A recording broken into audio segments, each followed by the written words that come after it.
On the morning of April 12, 1962, a cipher clerk named Alexei Volkov walked into the Soviet embassy in Ottawa, carrying a leather briefcase that contained, among routine correspondence, a single unsealed envelope addressed to no one. Inside that envelope was a handwritten note in English that read, "My wife is dying in Moscow. They will not let me see her. I have information."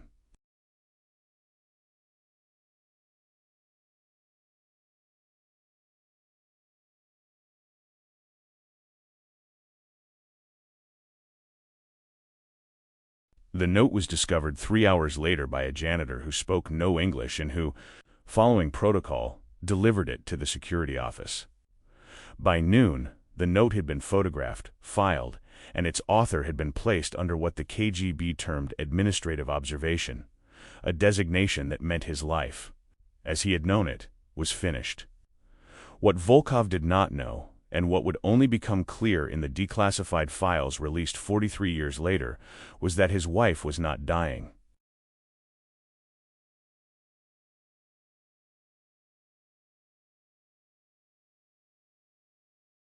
She had been admitted to a psychiatric facility in Kazan under Section 5810 of the Soviet Criminal Code, the statute reserved for anti-Soviet agitation. After she had been overheard by a neighbor criticizing the government's handling of the Cuban Missile Crisis during a private conversation in her kitchen, the neighbor had reported her. The state had acted.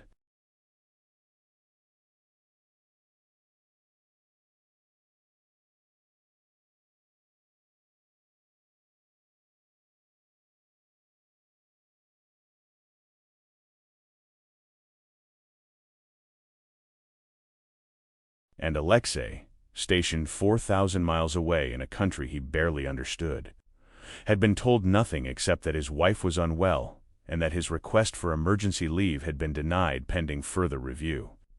He had written the note in desperation, not as an act of treason, but as a plea.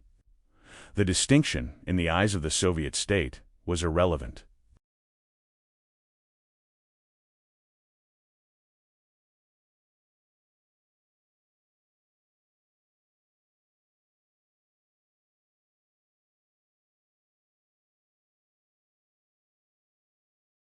The year 1962 sits at the center of what historians now call the most dangerous period of the Cold War. The months when the world came closer to nuclear annihilation than it ever had before, or has since. The Bay of Pigs invasion had occurred the year prior, a humiliation for the Americans that emboldened Moscow.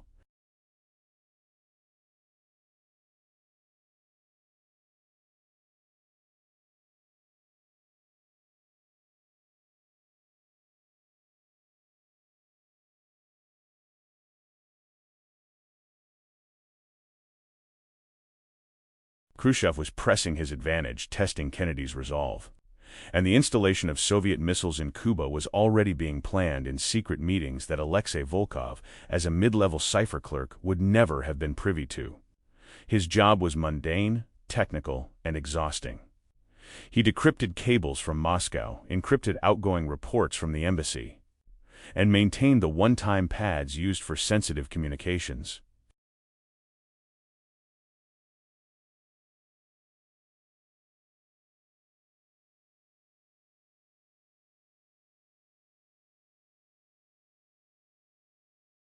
He lived in a small apartment in the Glebe neighborhood with another clerk, a man named Gregory, who drank too much and who Alexei suspected was also an informant. Everyone suspected everyone. That was the atmosphere. That was the logic of survival.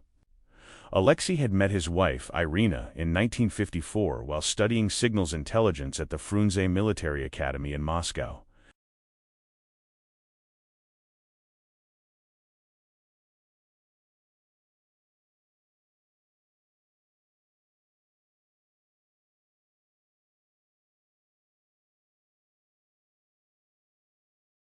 She had been a librarian at the Academy's technical archives, a woman with dark eyes and a cautious smile who spoke little but who, when she did speak, said things that made him feel less alone in a system that demanded you become a function rather than a person. They married in 1956, a quiet ceremony attended by 12 people, none of whom were family because his family was dead and hers was in Vladivostok, too far and too poor to travel.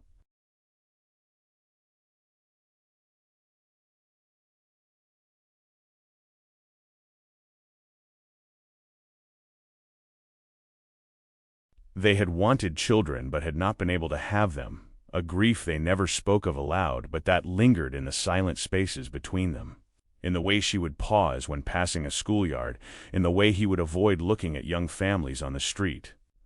When he was assigned to Ottawa in 1960, she was not permitted to accompany him. Dependents of Foreign Service personnel were often kept in the Soviet Union as a form of collateral, a quiet guarantee of loyalty. She had understood.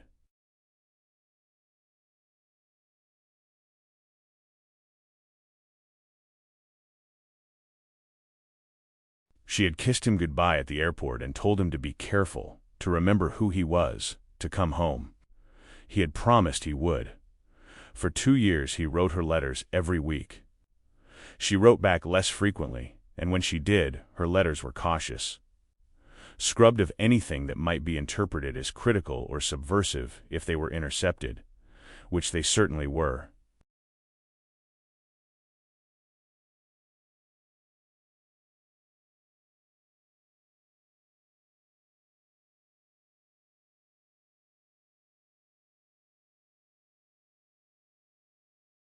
She wrote about the weather, about her work at a textile factory, where she had been reassigned after his departure, about a cat that had taken to sleeping on their building stoop.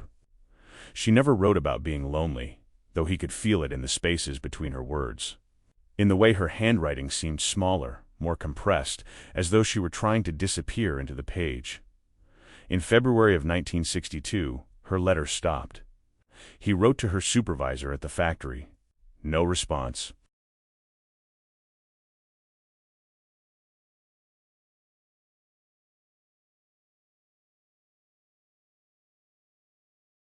He wrote to the Housing Administration. No response.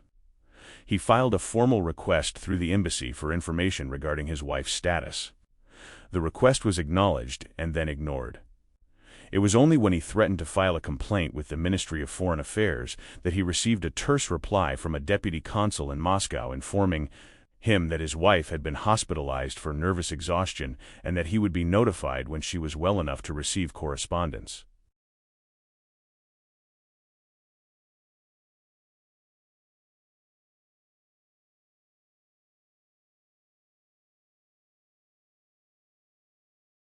The letter offered no details, no hospital name, no prognosis, just bureaucratic reassurance that the state was handling the matter. He did not believe them. He could not afford to believe them. And so he wrote the note. What Alexei could not have known, what no one outside a very small circle within the KGB's second chief directorate knew, was that the decision to detain Irina had not been made locally.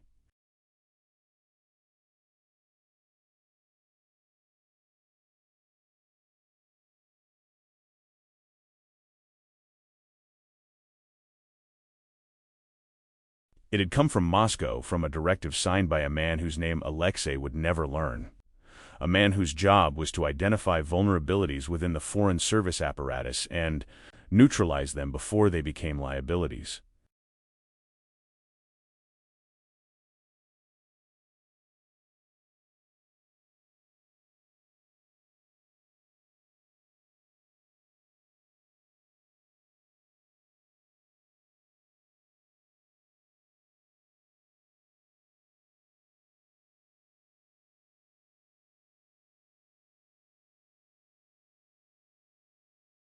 Irina's indiscretion, her offhand criticism of Soviet leadership and the supposed privacy of her own home, had been flagged not because it was dangerous in itself, but because it suggested emotional instability, a lack of discipline, a potential weakness that could be exploited by hostile intelligence services.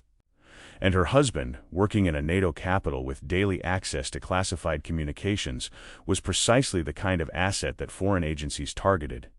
The logic was preventive.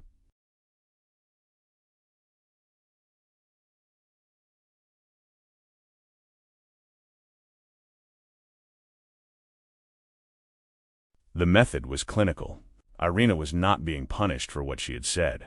She was being used as leverage to test Alexei's loyalty, to see if he would accept the state's explanation or if he would do something foolish, something that would reveal whether he could be trusted or whether he too needed to be neutralized.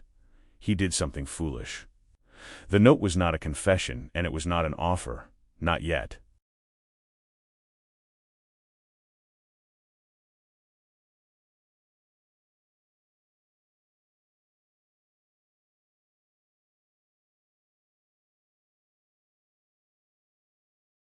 It was a gamble, a message thrown into the void in the desperate hope that someone on the other side, someone with power or compassion or both, might catch it.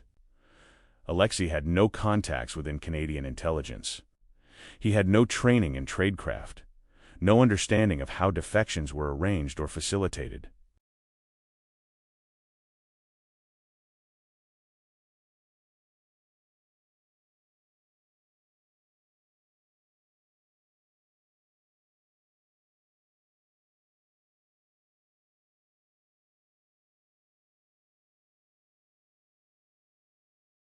What he had was rage and fear and a conviction that if he did nothing, his wife would die, either literally or in some worse, slower way. Buried alive in a system that turned people into ghosts. And so he wrote the note, placed it in an envelope, and left it where he hoped it might be found by someone other than his own people. It was found by his own people.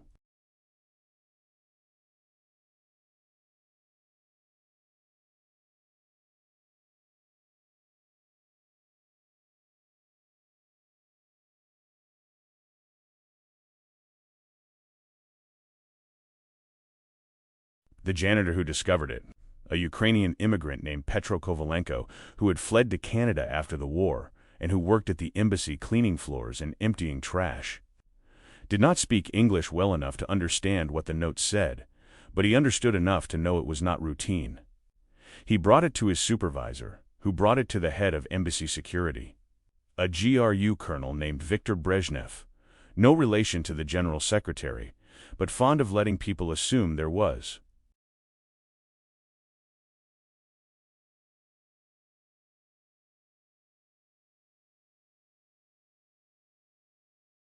Brezhnev read the note twice, lit a cigarette, and then made a phone call to Moscow. Within 6 hours, Alexei Volkov's file had been pulled, his correspondence reviewed, his psychological evaluations re-examined, and a decision had been made. He would not be arrested immediately. That would be too visible, too disruptive, and might alert the Canadians or the Americans that something was wrong.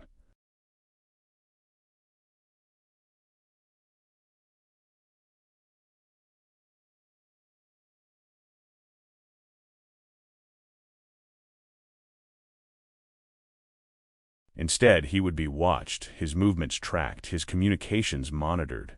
And when the moment was right, when he made the final mistake they were now certain he would make, he would be recalled to Moscow under some administrative pretext and dealt with there, quietly where the consequences could be contained.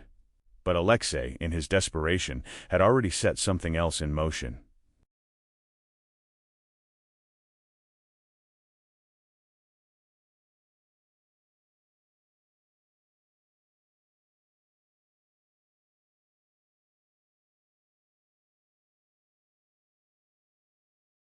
The note had been left in the embassy's mailroom, a small, cluttered space on the second floor where diplomatic pouches were sorted, and where, twice a week, a Canadian postal worker delivered mail to the embassy's public-facing address. That postal worker, a man named Robert Finch, had been recruited by the Royal Canadian Mounted Police's security service 3 years earlier as a low-level informant, paid a modest stipend to report any unusual activity he observed during his deliveries.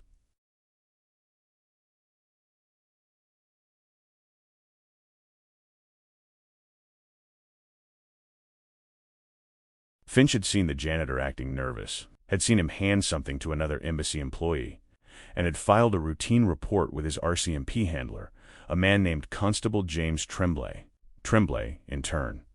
had passed the information along to the Canadian Security Intelligence Liaison at the American Embassy because anything involving Soviet personnel was shared with the Americans as a matter of protocol.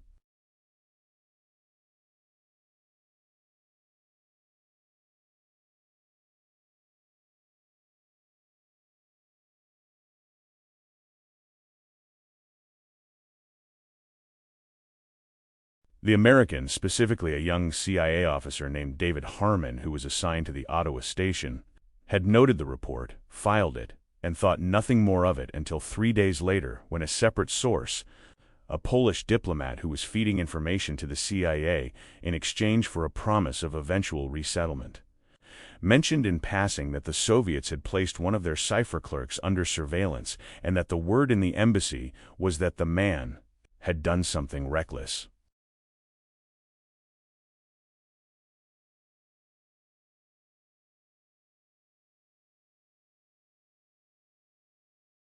Harmon pulled the file. He read Finch's report. He made a connection. And then he made a decision that would, over the next 8 weeks, involve operatives in 4 countries, cost 2 lives, nearly trigger a diplomatic crisis, and ultimately fail in every measurable way except one. It would prove that even in a system designed to crush the individual, someone could still choose to fight back, even if that fight was doomed from the start.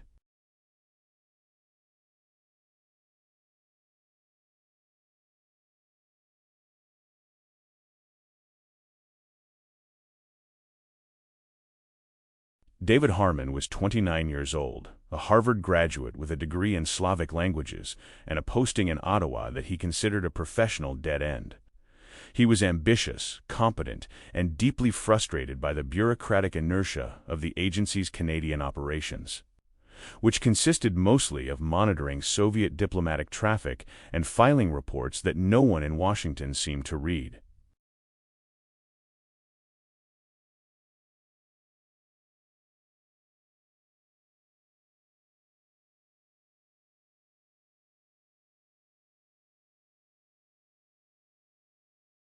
The possibility that a Soviet cipher clerk might be vulnerable, might be willing to defect or at least provide information, was exactly the kind of opportunity Harmon had been waiting for.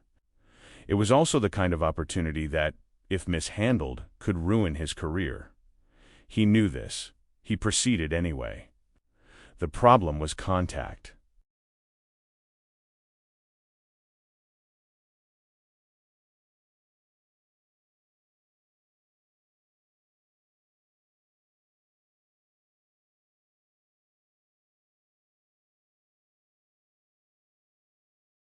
Soviet embassy personnel were under constant surveillance by their own security officers, and any attempt to approach Volkov directly would almost certainly be observed and reported.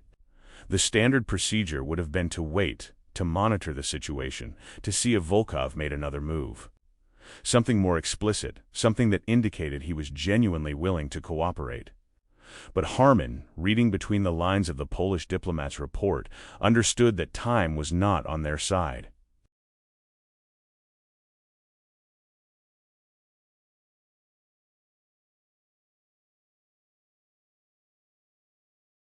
If the Soviets were already watching Volkov, it was only a matter of time before they recalled him, and once he was back in Moscow, he would be beyond reach. The window was closing. Harmon decided to force it open. He drafted a message, a single sentence in Russian, written on a plain index card. "We received your note. We can help. Wait for contact."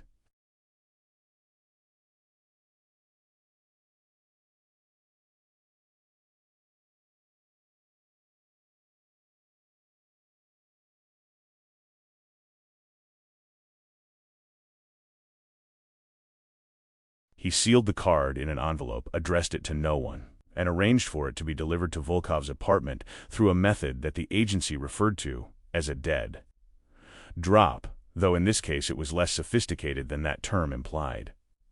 Harmon paid a local teenager $20 to slip the envelope under the door of Volkov's apartment building and walk away. The teenager did so. The envelope was delivered.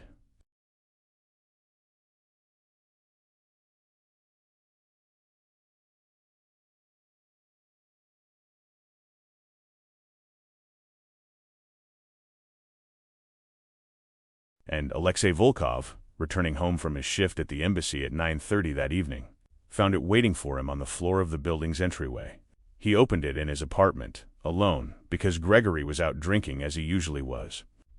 He read the message 3 times. His hands were shaking. He did not know who had sent it.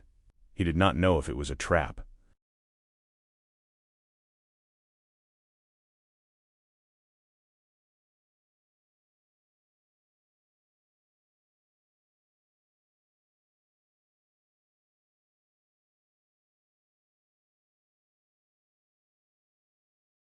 He did not know if the people who claimed they could help were CIA, or RCMP, or British intelligence, or some other agency he had never heard of.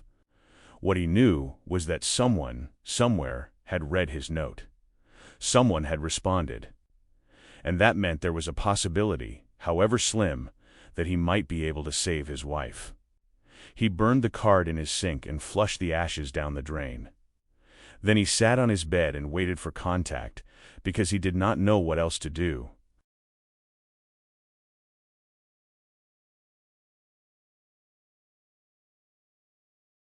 The contact came 4 days later on a Sunday afternoon, while Alexei was walking through Majors Hill Park, a routine he had adopted as a way to escape the claustrophobia of the apartment and the constant, unspoken suspicion that he was being watched. A man in his 40s, wearing a wool coat and a gray scarf, sat down on the bench beside him and spoke in Russian without looking at him. "Do not respond. Do not look at me. In 2 minutes I will leave a newspaper on this bench."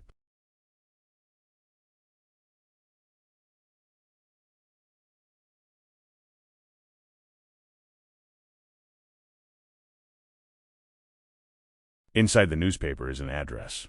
Go to that address tomorrow at 7 in the evening. Come alone. If you are followed, do not enter. Walk past and wait for further instructions. The man stood, placed a folded copy of the Ottawa Citizen on the bench, and walked away. Alexei waited 5 minutes, then picked up the newspaper and tucked it under his arm.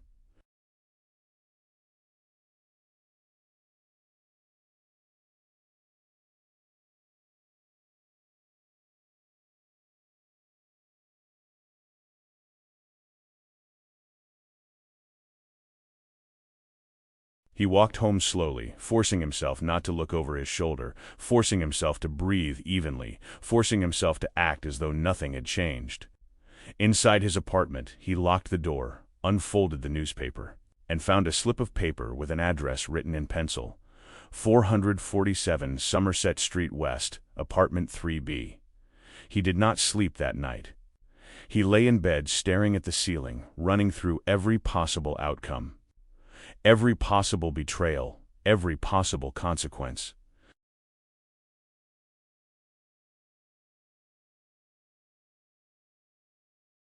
If this was a trap, if the KGB had orchestrated this to confirm his disloyalty, then going to that address would be the end. He would be arrested, interrogated, and sent back to Moscow to face charges of treason, which carried a mandatory sentence of execution. His wife, if she was still alive, would be implicated, her fate sealed by his actions.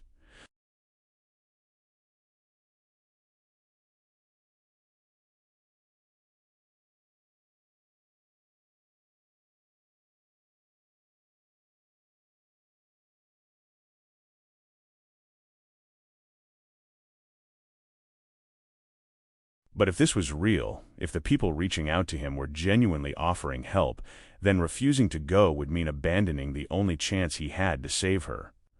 The choice was impossible. He made it anyway. At 6:45 the following evening, he left his apartment and walked towards Somerset Street. The address was in a neighborhood he did not know well. A mixed area of low-rise apartments and small businesses. The kind of place where people did not pay much attention to strangers.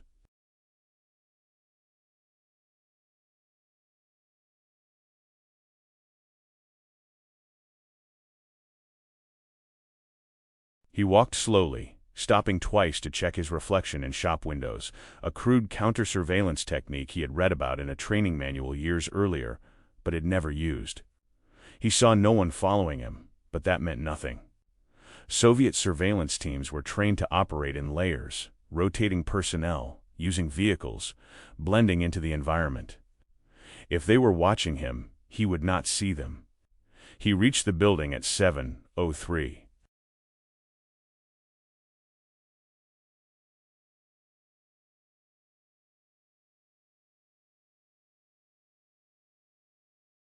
It was a three-story walk-up, unremarkable, with a door that opened into a narrow hallway smelling of cabbage and cigarette smoke. He climbed the stairs to the third floor and found apartment 3B. He stood outside the door for a long moment, his heart pounding so hard he could feel it in his throat. Then he knocked. The door opened. The man from the park was standing there. Behind him, Alexei could see a small, sparsely furnished room with a single window overlooking the street.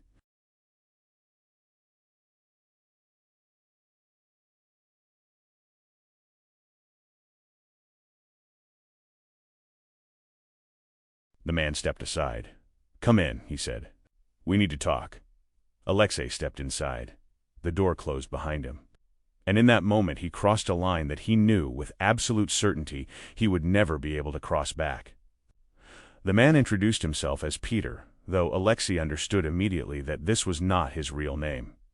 Peter spoke fluent Russian with a Moscow accent, which suggested he was either a native speaker or had been trained to sound like one.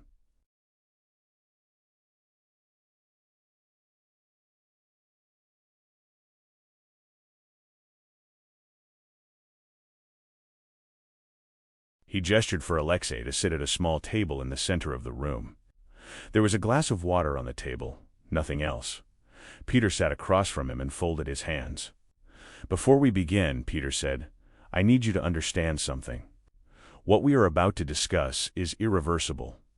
Once you confirm that you want our help, there is no going back.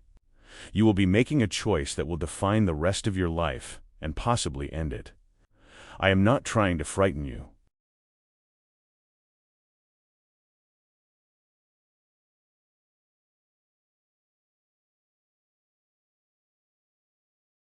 I'm trying to make sure you understand what you are agreeing to." Alexei nodded. His mouth was dry. He did not reach for the water. "My wife," he said. "Is she alive?" Peter paused. "We do not know. We have been trying to verify her status, but our sources inside the Soviet Union are limited, and inquiries of this nature carry significant risk. What we do know is that she was detained in February under political charges and that she is being held at a facility in Kazan."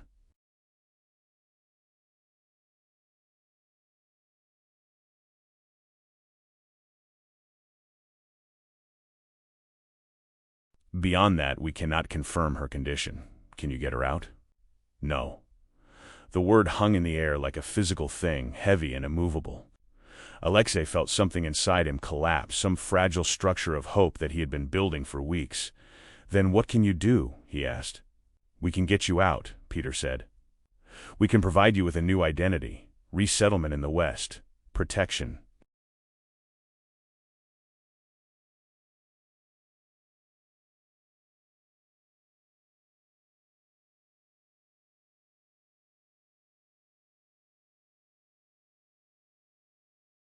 "And once you are safely out, we can continue to work on locating your wife and, if possible, negotiating her release through diplomatic channels.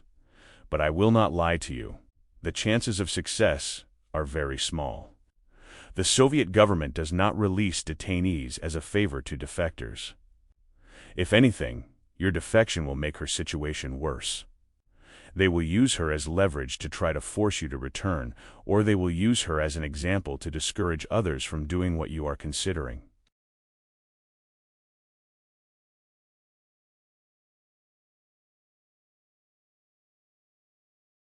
You need to understand that." Alexei stared at the table. He thought about Irina, about the last time he had seen her. Standing at the airport with her hands folded in front of her, trying to smile, trying to be brave. He thought about the letters she had written, the careful, guarded words that were all she had been able to offer him. He thought about the silence that had followed, the months of not knowing, the terrible weight of powerlessness. "What do you want from me?" he asked.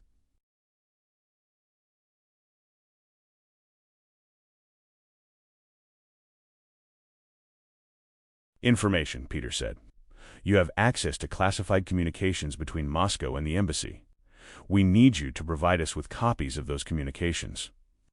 Specifically, anything related to Soviet intelligence operations in North America, military assessments, or strategic planning. In exchange, we will arrange for your exfiltration and do everything in our power to help your wife. And if I refuse, then you walk out of here and we never contact you again.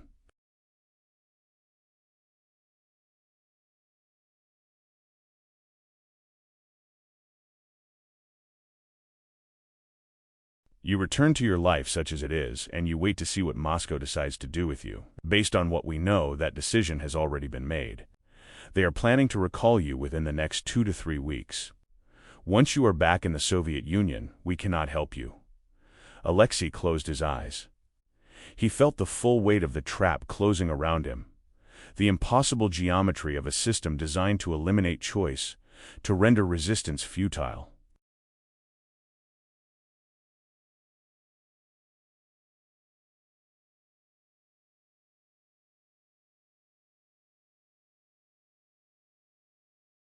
And yet here he was, being offered a choice, even if it was a choice between 2 different forms of destruction. If I do this, he said slowly, and if you get me out, will you promise to keep trying to find her, even if it takes years? Peter looked at him for a long moment. Yes, he said, I promise. It was a lie, though Alexei would not learn this until much later. Peter, whose real name was David Harmon, had no authority to make such a promise.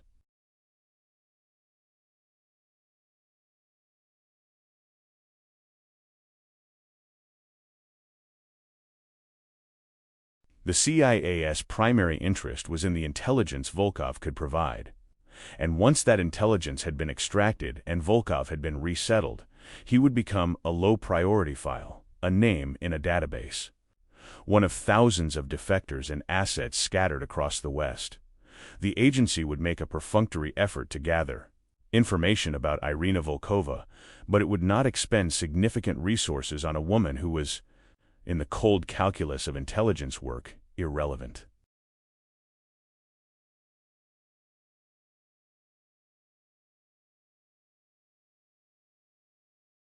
Harmon knew this.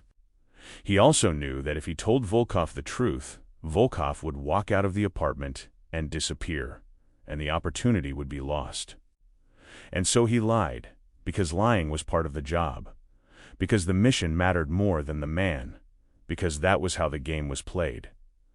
Alexei nodded. I will do it, he said. The arrangement was simple in theory and catastrophic in practice.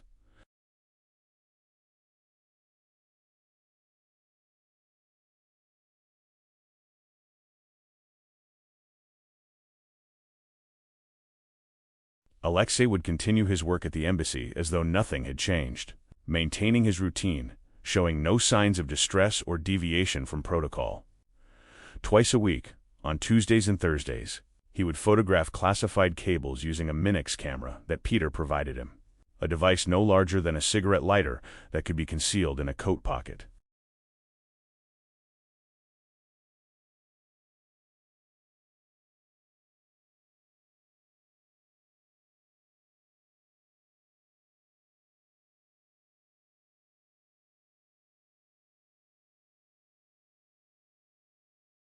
The films would be placed in a hollow coin, a Canadian quarter that had been machined to open along its edge, and deposited in a dead drop location that changed weekly. The locations were always public, always crowded enough that his presence would not be noteworthy. A trash can outside a coffee shop on Bank Street, a newspaper box near the Rideau Canal, a planter in a shopping arcade.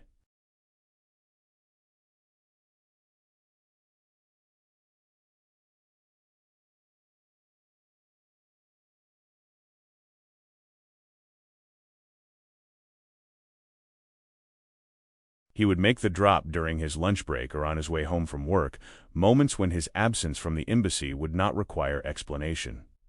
Peter assured him that the system had been used successfully in other operations, that it was secure, that the risk was manageable. Alexei understood that risk, in the language of intelligence work, was a word that meant something different than it did in ordinary life. Risk, in this context, meant acceptable loss.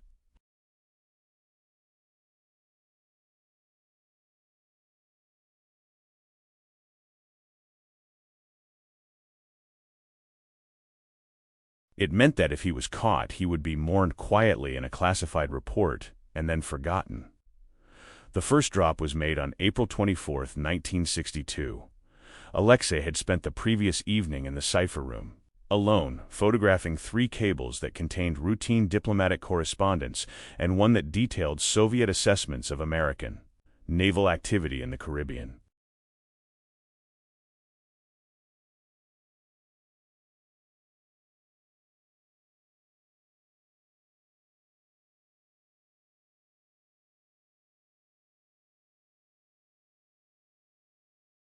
His hands shook as he worked, the camera's small viewfinder making it difficult to frame the documents properly. The constant fear that someone would enter the room, forcing him to stop and restart multiple times. When he was finished, he rewound the film, placed it in the hollow coin, and slipped the coin into his pocket. He did not sleep that night.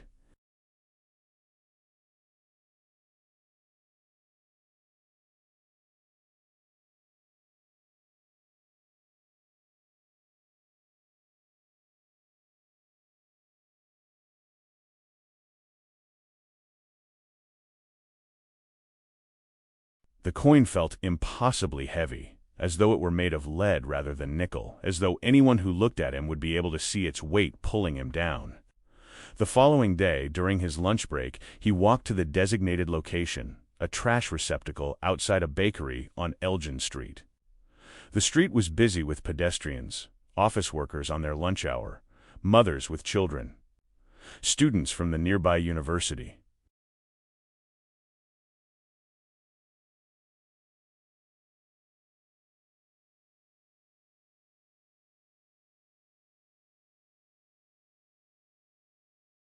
He approached the trash can, pretended to adjust his shoe, and dropped the coin inside, covering it with a discarded newspaper. The entire action took less than 5 seconds. He walked away without looking back, his heart hammering, his mouth dry. Every nerve in his body screaming that he had been seen, that he had been caught, that his life was over. Nothing happened. He returned to the embassy. He filed his afternoon reports. He went home. And the next morning he woke up and did it again.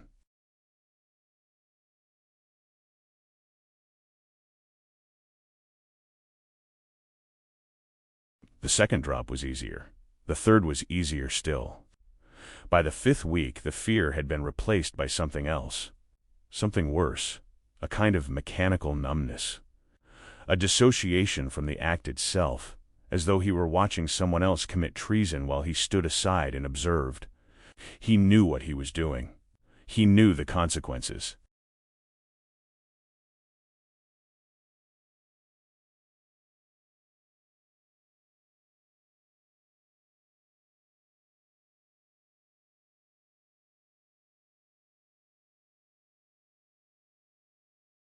But the knowledge had become abstract, a set of facts that existed in his mind without connecting to his emotions, without generating the terror that should have paralyzed him. Later, after everything had collapsed, a CIA psychiatrist would tell him that this was a common response to sustained stress, that the human mind protects itself by severing the connection between action and consequence, that soldiers in combat experience the same phenomenon, that it was not weakness but survival.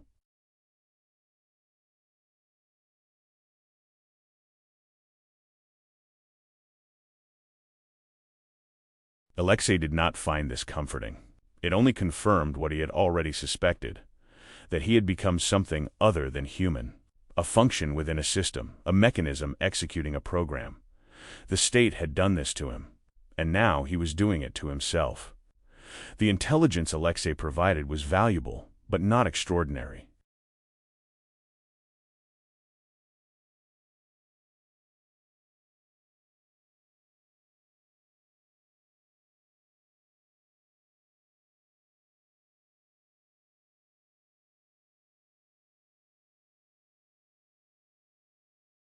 The cables he photographed contained information about Soviet diplomatic strategy, economic assessments, and internal communications regarding personnel assignments and security protocols. There were no smoking guns, no revelations that would alter the balance of power or expose critical vulnerabilities. What the material did provide was context, the kind of incremental insight that allowed analysts to build a more complete picture of Soviet intentions and capabilities.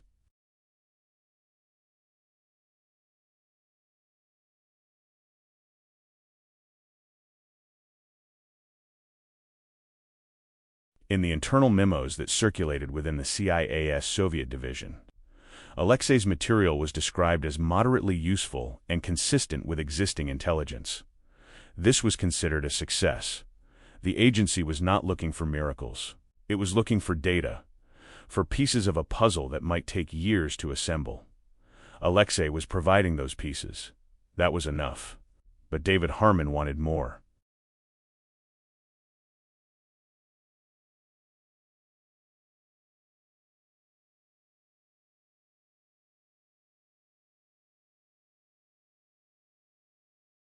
Harmon understood that his career depended not on the steady accumulation of incremental intelligence, but on producing something dramatic, something that would get noticed in Washington, something that would mark him as a rising star within the agency. He pushed Alexei to take greater risks, to photograph more sensitive material, to access areas of the embassy that were beyond his normal clearance.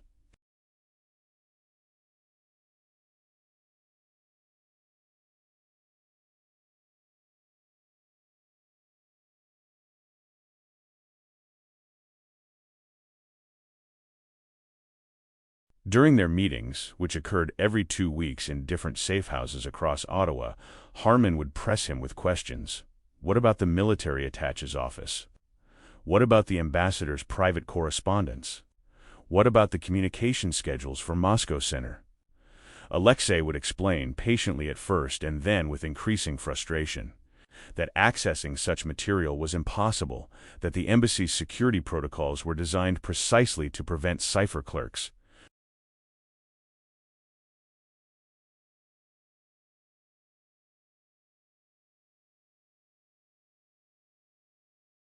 from wandering into restricted areas, that attempting to do so would trigger immediate investigation.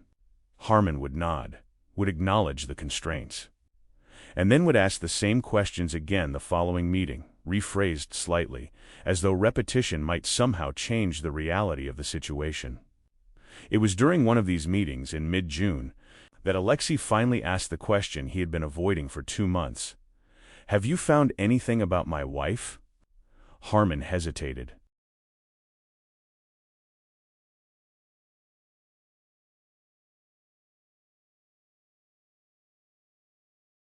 He had been dreading this moment, had been preparing various evasions and half-truths, but sitting across from Alexei in the cramped safe-house living room, seeing the exhaustion in the man's face, the hollow desperation in his eyes, he found that the lies he had rehearsed felt obscene. He took a breath. "We have confirmed that she is alive," he said carefully. "She is being held at a psychiatric facility outside Kazan."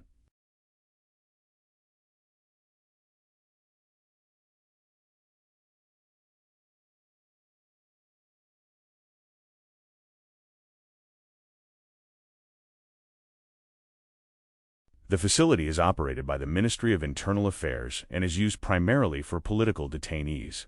Conditions are reportedly poor, but she is not in immediate danger. Can you get her out? No, not yet. We are exploring options, but the facility is heavily guarded, and any attempt to extract her would require resources and authorization that we do not currently have. Then what are you doing? We are monitoring the situation.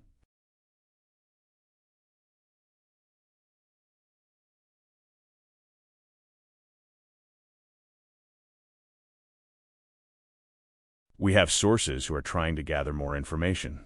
If an opportunity arises, you are doing nothing. Harmon did not respond. There was nothing he could say that would not make it worse. Alexei stared at him for a long moment, then stood and walked to the window. Outside, the street was quiet. a residential neighborhood where nothing remarkable ever seemed to happen. He pressed his forehead against the glass. It was cool. He closed his eyes.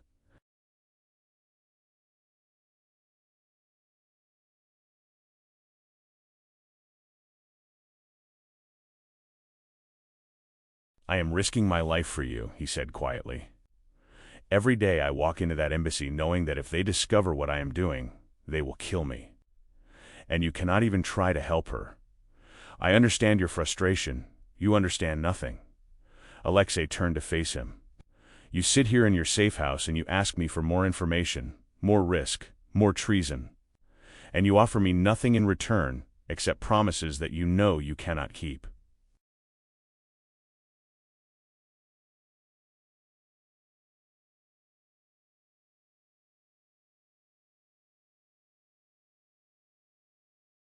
"Do you think I'm stupid?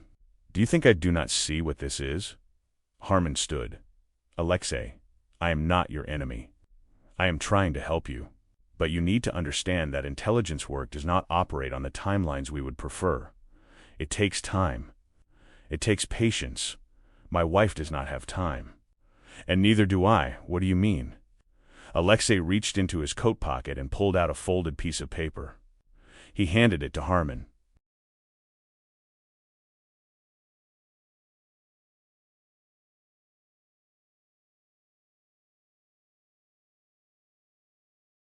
It was a telegram dated 3 days earlier from the Ministry of Foreign Affairs in Moscow. The text was brief. "Comrade Volkov is hereby notified that his assignment to Ottawa will conclude on July 30th, 1962. He is instructed to prepare for return to Moscow and to complete all outstanding administrative duties prior to departure. Further instructions will follow." Harmon read the telegram twice. "When did you receive this?" "Tuesday."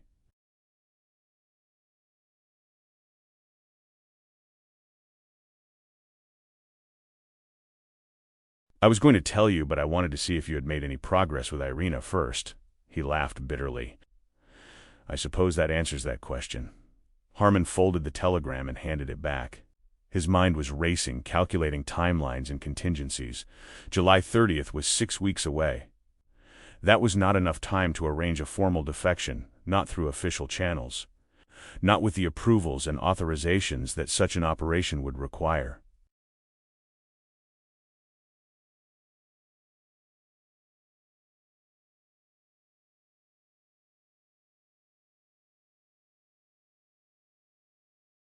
But there were other options, faster options, riskier options. He had been trained in emergency exfiltration protocols, the procedures used when an asset was in imminent danger and needed to be extracted immediately, without the bureaucratic machinery of the agency grinding through its approvals. Those protocols were reserved for extreme circumstances, and using them without proper authorization could end his career.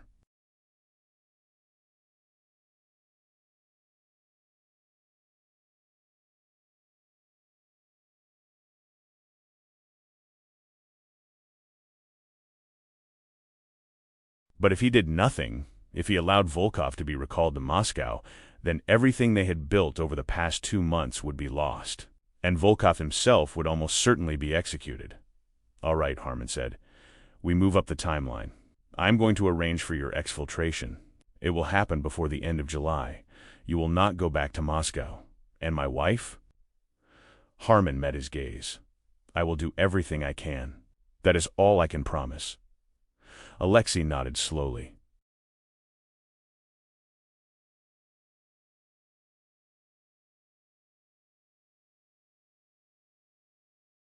He did not believe him.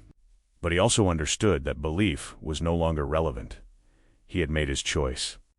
Now he would live with the consequences, or he would die with them.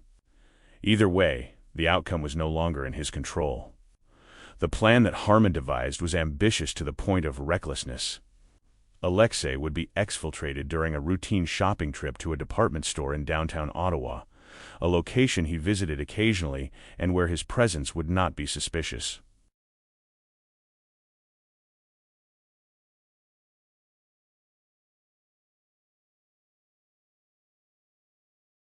Harmon's team would create a diversion, a minor incident designed to draw the attention of any Soviet surveillance personnel who might be following Alexei. And during that diversion, Alexei would be moved into a vehicle and driven to a safe house on the outskirts of the city. From there, he would be transported across the border into the United States, using forged documentation that identified him as a Canadian citizen traveling for business.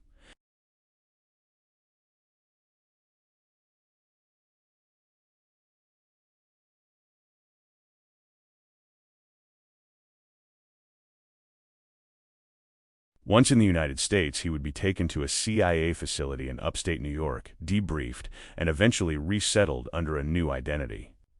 The entire operation would take less than 6 hours. The margin for error was non-existent. Harmon briefed his station chief, a career officer named Gerald Whitmore, who had spent 20 years in the agency and who possessed the kind of institutional cynicism that came from watching too many operations fail.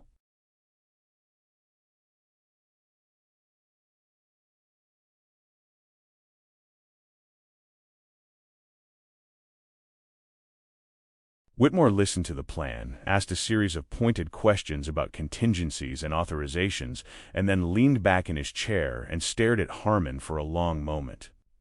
"You are aware that you are proposing an unsanctioned exfiltration of a Soviet national on Canadian soil without informing the RCMP or seeking approval from Langley," Whitmore said. "Yes, sir."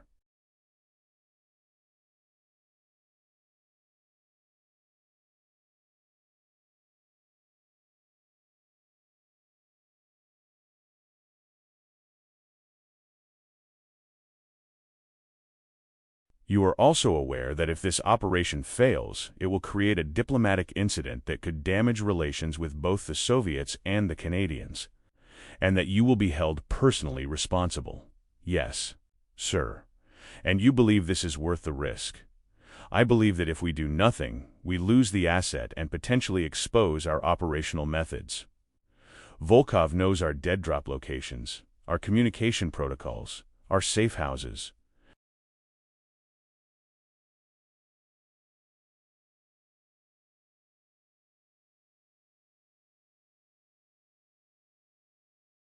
"If the KGB interrogates him, and they will, we will have to assume that all of those are compromised. The damage will be significant. By extracting him now, we preserve operational security and potentially gain additional intelligence during his debriefing." Whitmore considered this. It was a sound argument, professionally constructed, and it happened to be almost entirely dishonest. Harmon did not care about operational security.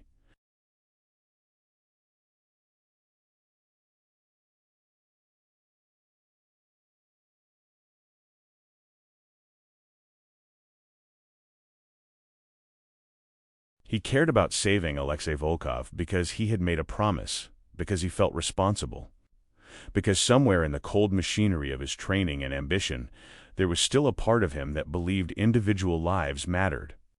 Whitmore, who had not survived 20 years in the agency by being naive, understood this.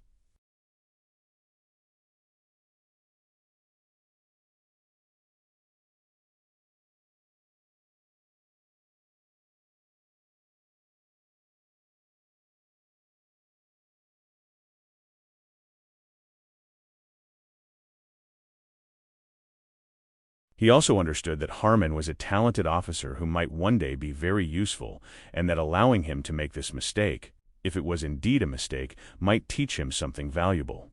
"All right," Whitmore said, "you have authorization. But if this goes wrong, you are on your own. I will deny any knowledge of the operation, and you will take full responsibility. Are we clear?" "Yes, sir. Good. Get it done."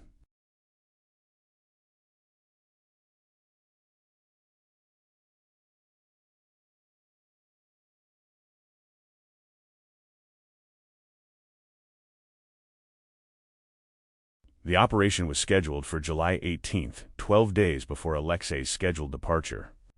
Harmon spent those 12 days preparing every detail, running through contingencies, drilling his team on their roles.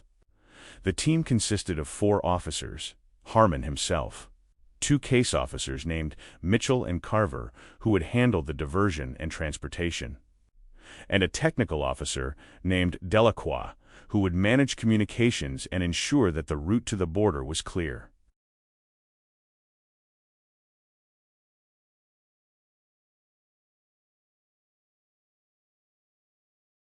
None of them had worked together before. None of them had experience with emergency exfiltrations. They were improvising, building a plan on top of a foundation that was more hope than structure. Harmon knew this. He proceeded anyway. Alexei spent those 12 days in a state of suspended terror. He continued his work at the embassy, continued making dead drops, continued pretending that everything was normal.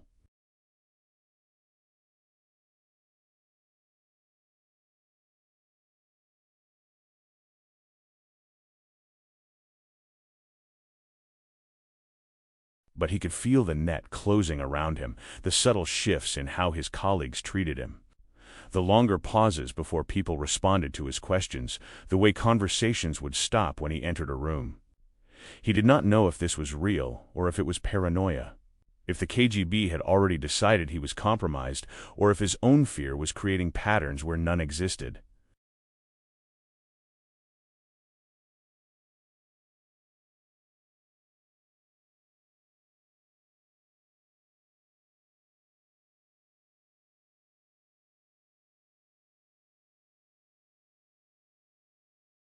Either way, the effect was the same. He felt isolated, exposed, like an animal being watched by predators who were waiting for the right moment to strike. On the evening of July 17th, the night before the scheduled exfiltration, Alexei lay in his bed and thought about Irina. He tried to remember her face, the exact shape of her smile, the sound of her voice, but the memories had become blurred, distant, like photographs left too long in the sun.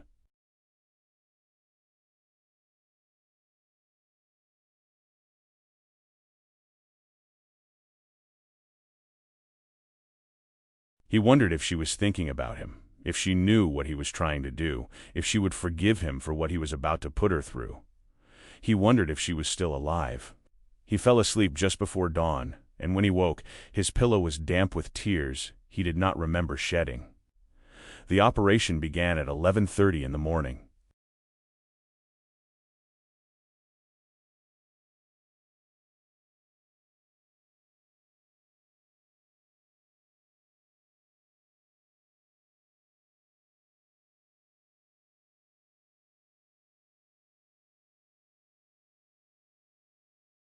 Alexei left the embassy during his lunch break, as he had done dozens of times before, and walked toward the Ogilvy's department store on Reddo Street. He was dressed in civilian clothes, a plain gray suit and a dark overcoat, carrying a briefcase that contained nothing except a change of clothes and a small amount of cash that Harmon had provided. He walked slowly, deliberately, trying to appear casual while his heart hammered against his ribs.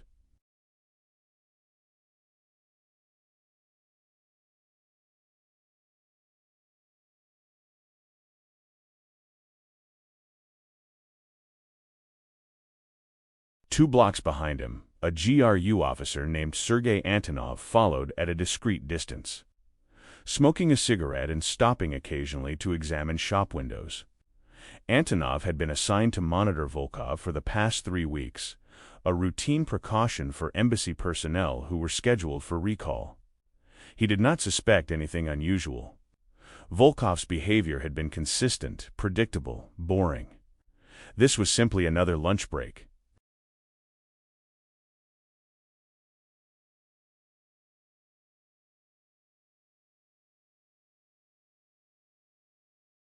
Alexei entered the department store through the main entrance.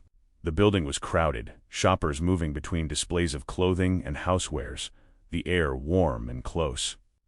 He walked toward the back of the store, toward the men's clothing section where Harmon had told him to wait. He positioned himself near a rack of overcoats and pretended to examine them.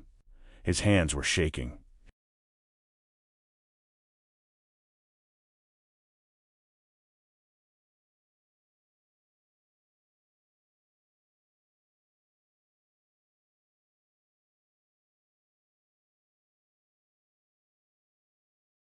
He forced himself to breathe slowly, to count backwards from 10, to focus on anything except the fear that was threatening to overwhelm him.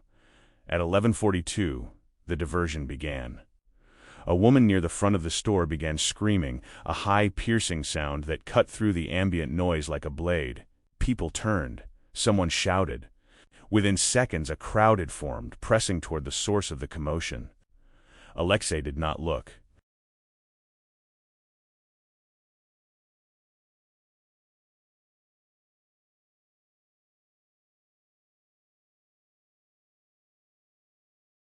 He had been instructed not to look, to stay focused on the coats, to wait. 30 seconds later, a hand touched his elbow. "Come with me," a voice said in English. It was Mitchell. Alexei turned. Mitchell was dressed in a store uniform, a blue jacket with a name tag that read Robert. He gestured toward a door marked Employees Only. Alexei followed. They moved quickly but not urgently. Two people who belonged there. Two people with purpose.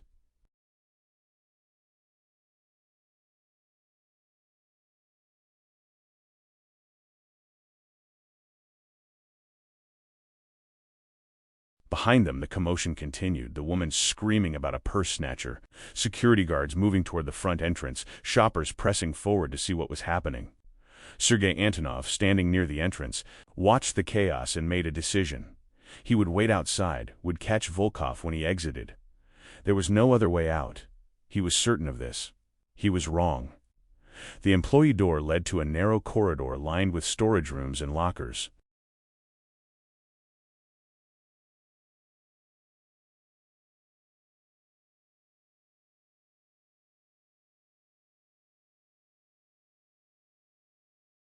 Mitchell moved quickly, leading Alexei past shipping bays and break rooms, through a door that opened onto a loading dock at the rear of the building.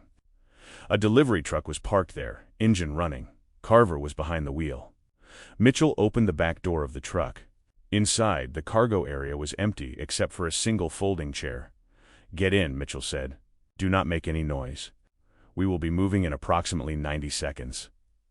Alexei climbed into the truck.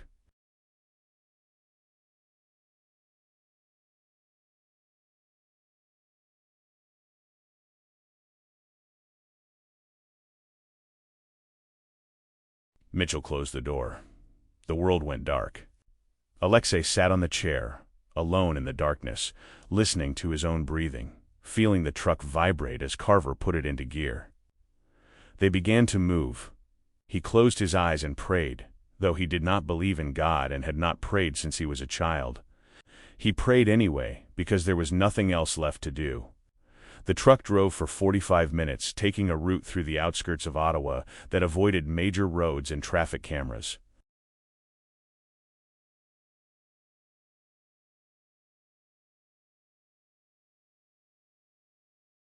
Inside, Alexei sat in the darkness and tried not to think about what would happen if they were stopped.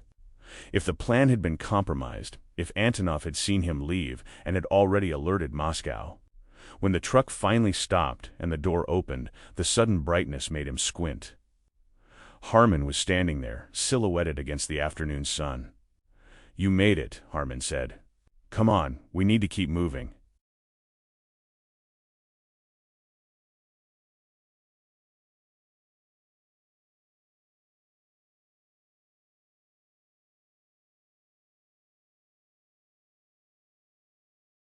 They were at a farmhouse 20 miles south of Ottawa, a property the agency used as a way station for operations that required off-the-books logistics. Inside, Delacroix was waiting with a briefcase full of documents. A Canadian passport in the name of Robert Finch, a driver's license, credit cards, letters of employment from a fictional lumber company in Toronto.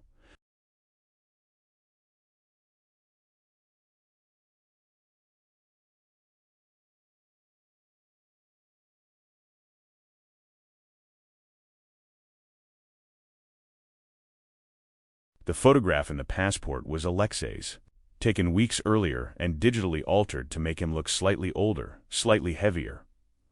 Harmon handed him the documents. "Memorize the details," Harmon said. "You are Robert Finch.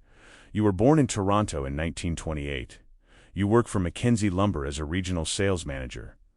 You are traveling to New York to meet with potential clients. If anyone asks, you stay calm. You answer briefly. You do not volunteer information. Understood? Alexei nodded.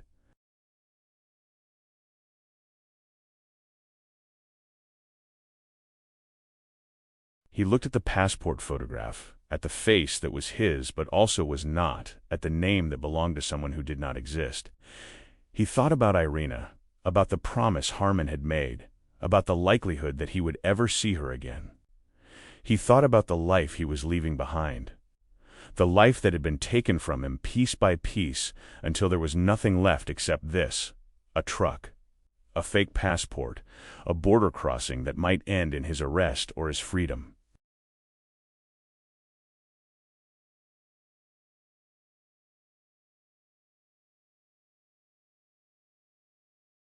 He thought about all of this and then he stopped thinking because thinking would not change anything.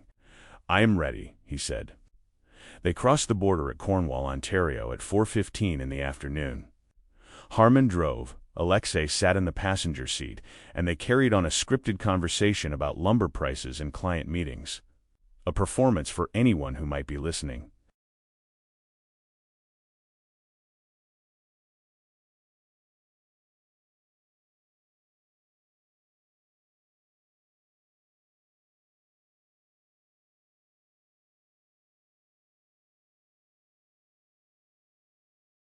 The customs officer at the checkpoint barely glanced at their documents, asked a single question about the purpose of their visit, and waved them through.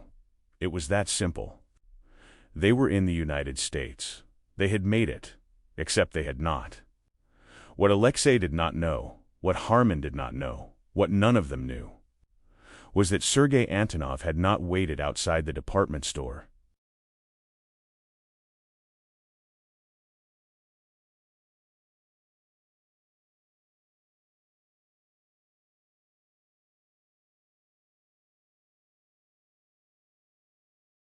He had followed his instinct, had pushed through the crowd, had reached the back of the store in time to see a delivery truck pulling away from the loading dock. He had noted the truck's license plate number, had radioed it to the embassy, and within 20 minutes, the GRU station chief in Ottawa had contacted his counterparts in Moscow. The order that came back was precise. Do not intercept. Do not alert the Canadians. Wait, because Moscow had already made its decision.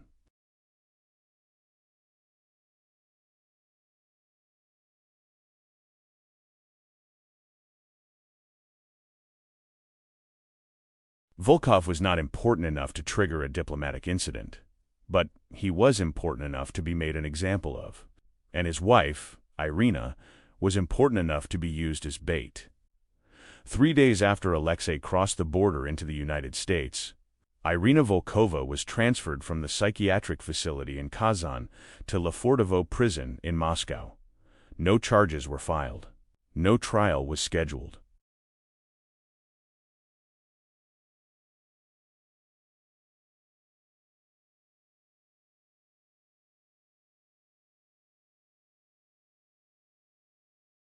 She was simply moved from one form of detention to another, from a place where she was forgotten to a place where she could be used. And when Alexei, now living under the name Robert Finch in a suburb of Albany, New York, received a letter 6 weeks later, forwarded through a CIA intermediary, the message was brief. Your wife is in Moscow. She is alive. She asks when you will come home. The letter was signed by no one. It included no return address.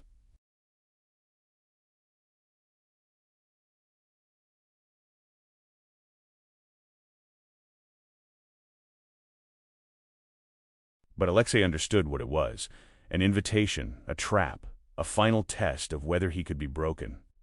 He burned the letter and told Harmon he never wanted to discuss his wife again. Harmon, who had been expecting this, who had seen it happen to other defectors, simply nodded. They never spoke of her after that. Irina Volkova was released from Lefortovo prison in November 1964, after 28 months of detention.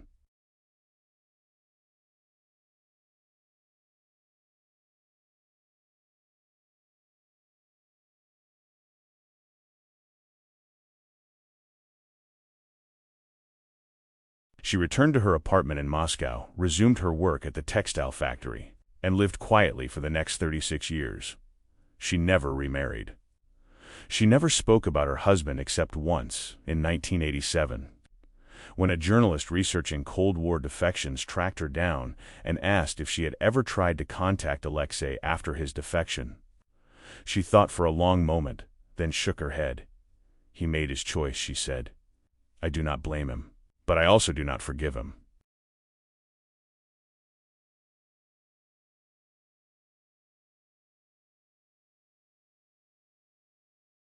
She died in 2000, alone, in the same apartment where she had lived for 50 years. Alexei Volkov, who had become Robert Finch, who had built a quiet life as an accountant in Albany, who had never learned Russian again, who had never contacted anyone from his previous life, received a phone call from a CIA officer in 2001 informing him of Irina's death.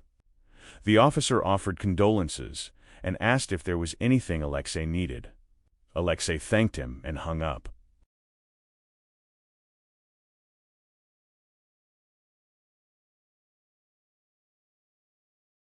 He sat in his living room for a long time, staring at the wall, thinking about a woman he had loved and failed and abandoned, about a system that had crushed them both, about choices that were not really choices at all. He died in 2008 at the age of 76 from heart failure. His obituary listed him as Robert Finch, survived by no one, former accountant, quiet man, unremarkable life. The files were declassified in 2005.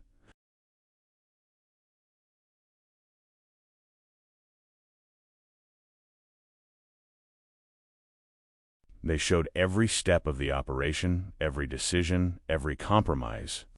They showed that the promises made to Alexei were never intended to be kept, that the system he had betrayed had been no worse than the system he had fled to, that in the end both sides had used him and discarded him, because that was what systems do to people who believe they can outrun them. If stories like this make you reflect on how fragile freedom really was, consider what it cost the people who tried to claim it.